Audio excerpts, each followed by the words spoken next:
To this Magoebas Forest Marathon 50 kilometer brief race briefing basically. So this is not a full race briefing. This is just a very short and summarized version of the most important info that you as a runner need to take note of for now, and also to just give you a kind of overview of the final route that we have decided on, so that you can also mentally prepare well for this, and that you can be focused in your last bit of prep. So it contains very basic info and then also a nice overview of the route. So just starting out with basics, race date would be Sunday the 20th of March 2022, as you already know. The race start time will be 6 a.m. from Debengeni Falls. So make sure that you are on the start line at 6 and that you are well aware of the logistical options that are at your disposal to get to the start. We will also make a separate video for that. So total distance would be plus minus 50 kilometers. We do think that this one would be very accurate, and then our total amount of vertical gain would be 2,000 meters plus.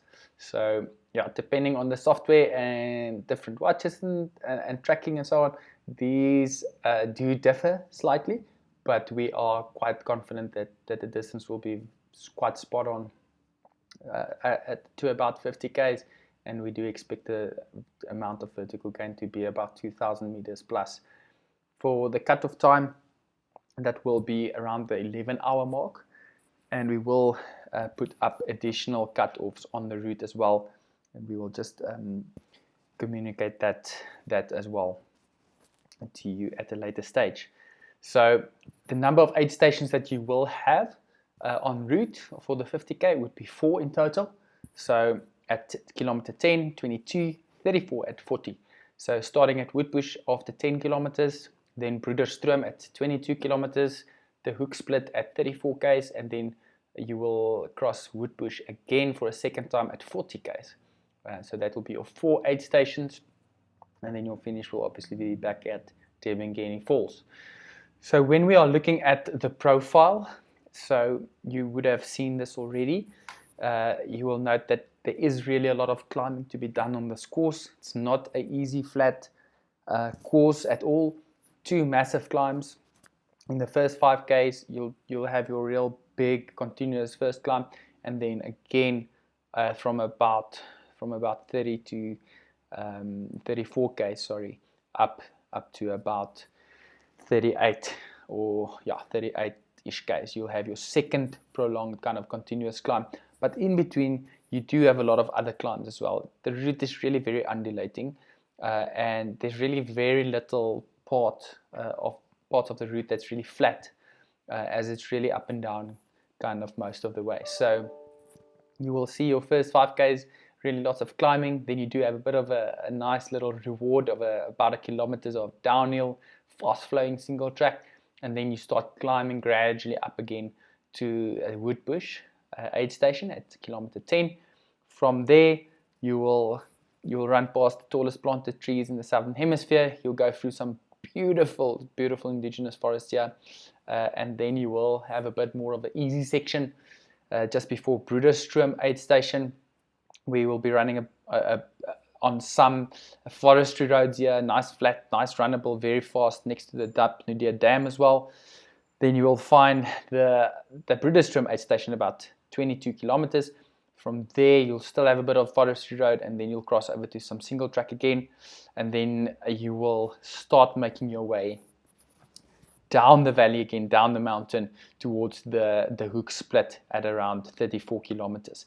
So from there you will turn up towards Woodbush again, and you'll have your second big climb of the day, where you will encounter the Wall of Magoebas version 2 again, really steep section of the trail and of the climb, and then you will make your way to Woodbush for the second time at kilometer 40. From there you will follow the same route as you came up from Debengeni Falls, obviously now in reverse, which completely makes the surroundings and the views and vistas completely different. So it is really like you are running a completely new track, but then from Woodbush you will basically reverse the first 10 parts of the route as you make your way down towards Debengeni Falls again for the finish. So if we look at iconic segments that you will run that we've kind of named and it kind of made it easier for you to reference back to it and just to make it a bit more interactive. So the first iconic segment is Why Am I Here? And that is the first 600 meters of the course actually. It's a very steep concrete climb out of Debengeni Falls. You'll find segments like Ali's Turn, which is a beautiful U-turn at about 3.7 k's. It just gives you this beautiful view of indigenous forest section. You'll have Wall of Magoebas version 1. You'll have Serala's views, which on an open day you can see all the way to Serala Peak in the Volkberg, which is the second highest point in Limpopo.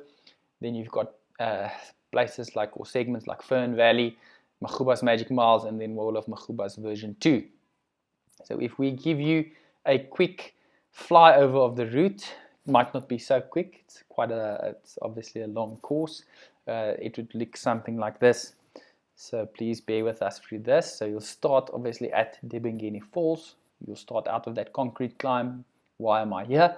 And then you will have a bit of a nice and runnable forestry road, not really steep gradients. And then you'll head into the single track. So this is your first challenging part. Most of this is really a lot of climbing. You'll find Ali's Turn here. That's that little point there, and that's also the Wall of Magoebas version 1 going up there. Then you'll find Serala's views. There you'll be looking out towards Serala Peak, and then you will have that nice little 1k of downhill fast flowing section before you start climbing again. Then you will make your way up towards one of the hikers' huts, Seepsteen Mule's hut. It's not an aid station, but you will run past that at this point here. Then you'll make your way towards the O'Connor Memorial, and you'll see a lot of big trees here. And then you'll find some forestry road, nice flow, nice fast and runnable towards Woodbush Hut, your first aid station there. Then you'll go through some beautiful redwoods. You'll go through the tallest planted trees in the southern hemisphere there, and then you'll go through Fern Valley and this beautiful piece of indigenous forest here. Still lots of climbing to be done, as you can see.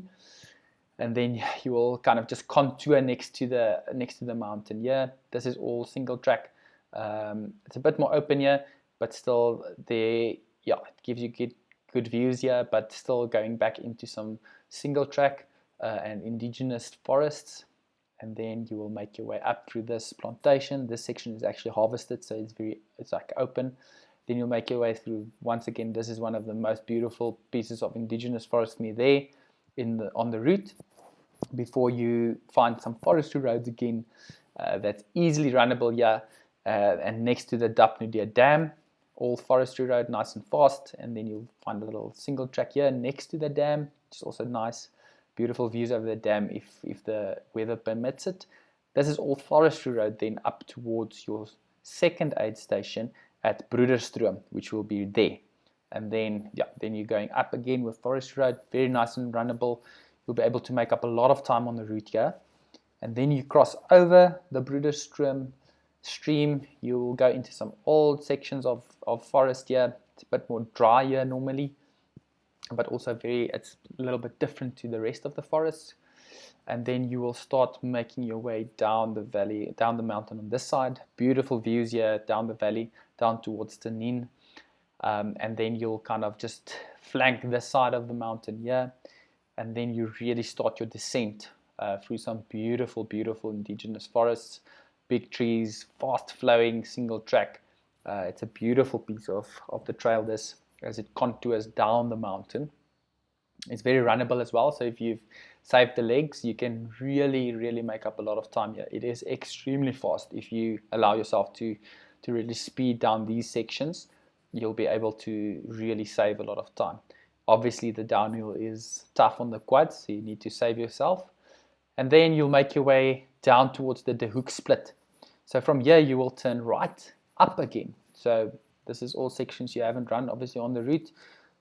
This is then the section that goes up towards the Wall of Magoebas version 2. So once again, this is your second long, prolonged kind of continuous climb. Beautiful sections through the crisscrossing the streams here. And then you'll make your way to Wall of Magoebas version 2. That is this section here. Really steep climb. up. You'll cross Forestry Road there, and then you will make your way back towards Woodbush Aid Station for the second time. So once you've reached Woodbush here, you will then basically follow the same path as you came up with, but obviously this time it's in reverse, and we guarantee you it's different. The views are different, the scenery is completely different. The experience of this part of the route then is really as if you haven't run it. But this is the best route that we have been able to put up for you, apart from only utilizing forestry roads. So we wanted to keep it fresh and exciting on the single track, and like we've said, you'll have a bit of knowledge of the route having come up it earlier in the morning, but it will be completely different going down it. So that's just going down the valley again. You should be able to once again make up a lot of time on the downhill sections. Some parts are steep, and then you'll get to the forest road again. This will be very fast and very runnable if you still have some legs, and then you will make your way all the way down to Tebengeni Falls for the finish. So yeah, that's a nice little overview of the 50k route, just to orientate yourself and to make your prep a bit more specific and easier. Thanks for watching, guys, and all the best of the last bit of prep.